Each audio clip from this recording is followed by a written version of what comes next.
Assalamualaikum warahmatullahi wabarakatuh. Pada episode kali ini bosan perkenalan.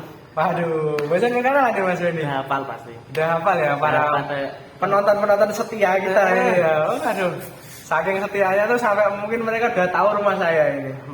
Sampai enak. Oke. Kita podcast kali ini akan membahas tentang konsep hak dan kewajiban dalam Islam.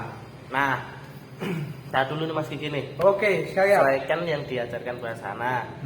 Hak itu adalah pengertiannya ya. Hak itu adalah sesuatu yang kita terima atau kita peroleh, keharusan yang harus kita terima, dan kewajiban adalah sesuatu yang harus kita tunaikan atau kita laksanakan. Dalam Islam ada sholat. Terus secara terminologis, hak adalah kewenangan atas sesuatu atau sesuatu yang seharusnya kita miliki yang diberikan oleh orang lain, seperti itu Mas Kiki. Oke, bagus. Nah, untuk dari pengertian saya tadi itu mengandung dua sub lagi nih Mas Kiki, pengertian hak sebagai kewenangan dan hak sebagai keharusan. Seperti nah, itu. Hak sebagai kewenangan adalah hak yang berlaku atas benda seperti hak milik dan penguasaan atas benda, harta, perwalian dan sebagainya. Sedangkan untuk harta sebagai keharusan terbebankan pada orang lain, disebut hak syahsi. Seperti itu ya Mas. Dipahami sebagai taklif baik yang bersumber dari syarak, seperti hak istri yang terbebankan pada suami, hak anak terbebankan pada orang tua. Seperti itu Mas Kiki. Nah, selanjutnya kita ada pembahasan tentang hak dan iltizam ya. Seperti yang diajarkan bahasana Mas Kiki. Jadi saya akan menjelaskan ya sedikit tentang hak dan iltizam. Kalau hak itu keharusan yang terbebankan pada pihak lain dari sisi penerima. Kemudian kalau iltizam itu adalah keharusan yang terbebankan pada pihak lain dari sisi pemberi. Dan secara istilah, iltizam itu apa sih? Iltizam adalah akibat ikatan hukum yang mengharuskan pihak lain berbuat atau memberikan sesuatu, melakukan suatu perbuatan yang atau tidak berbuat sesuatu. Seperti itu Mas Wendy. Gitu ya Mas Kiki ya. Ya. Dan kemudian ini ada sumber iltizam yang utama. Sumber iltizam utama apa sih? Yaitu syariat dan aturan hukum yang bersumber dari sumber-sumber lainnya. Yang pertama adalah akad, iradul akidain. Kemudian ada iradah al-munfaridah. Kemudian yang ketiga adalah al-fi'ul al-nafi. Kemudian yang keempat adalah al-fi'ul al-dar. Seperti itu Mas Wendy. Ini kemudian ada pembagian jenis-jenis hak seperti itu Mas Kiki. Yang pertama itu ada hak Allah. Hak yang kemanfaatannya ditunjukkan untuk melindungi kepentingan umum, masalah bersama. Dan hak manusia. Yang kedua ada hak manusia. Hak yang ditunjukkan untuk melindungi kepentingan manusia secara pribadi-pribadi sebagai pemilik hak, seperti hak asasi manusia. Dan ketiga ada hak berserikat antara hak Allah dan hak manusia.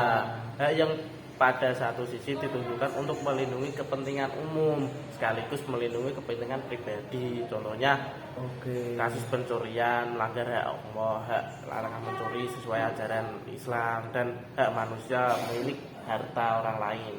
Seperti itu ya Mas Wendy.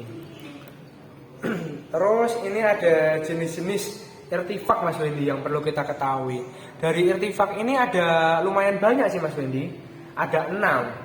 Dan pemahaman irtifak ini yang pertama adalah satu al-haq al-syurbi, kemudian hak al-majro, kemudian ada hak al-masi, hak al-murur, kemudian yang kelima adalah hak al-jiwar, yang keenam adalah hal aktoali. Seperti itu Mas Wendy.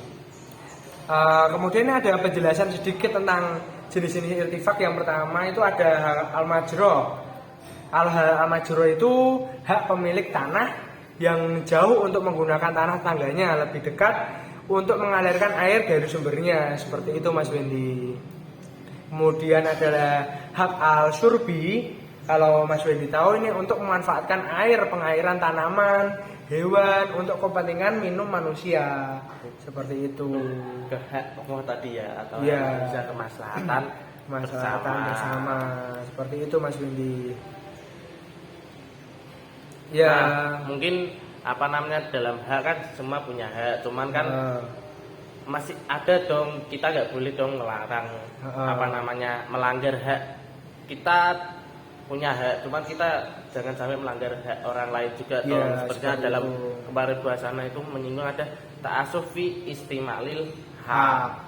Itu adalah penggunaan hak secara berlebihan yang menimbulkan pelanggaran hak dan kerugian terhadap kepentingan orang lain. Seperti itu Mas Kiki. Seperti contohnya misal kita punya rumah, kita bertetangga, kita punya hak sesuka hati mau ngapain di dalam rumah, misal karaoke, tapi kan kita jangan terlalu keras-keras sampai mengganggu ke orang lain gitu. Itu kan mengganggu, menimbulkan kerugian ke orang lain, seperti itu Mas. Jadi kita harus paham ya di mana posisi kita, hak kita di mana, posisi kewajiban kita di mana, dan dalam menggunakan hak itu jangan berlebihan hingga mengganggu hak orang lain seperti itu ya.